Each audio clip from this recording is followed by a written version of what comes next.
Thank you for tuning in to Prophecy Snapshots. And I'm so glad and thank a lot of you that have been with me this entire time.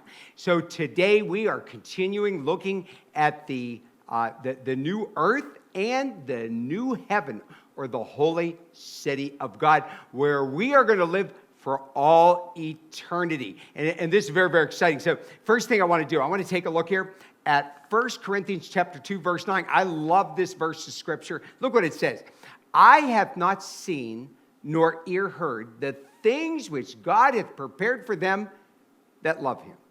You know, anybody who's suffering right now, I have a son that just suffers. He really does physically.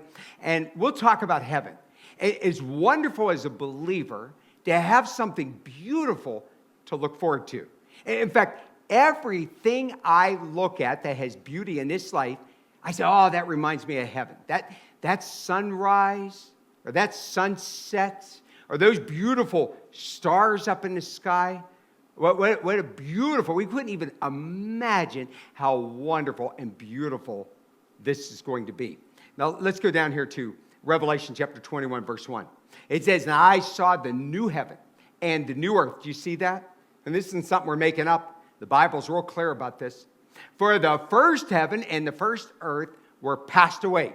Again, the Bible tells us over and over again that the earth is growing old and the heavens are getting old. One day they will pass away.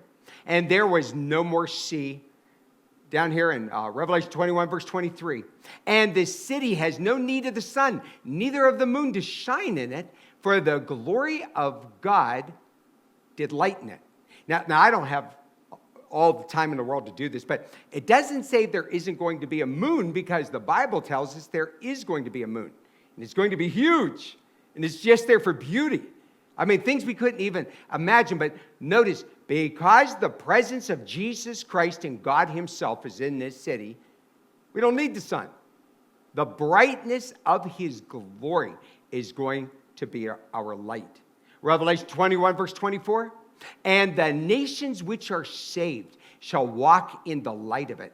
And the kings, notice here, kings of the earth, do bring their glory and honor into it. Why is it saying that?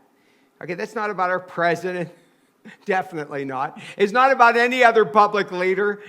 This is those who have been rewarded. Remember, there is a government in heaven.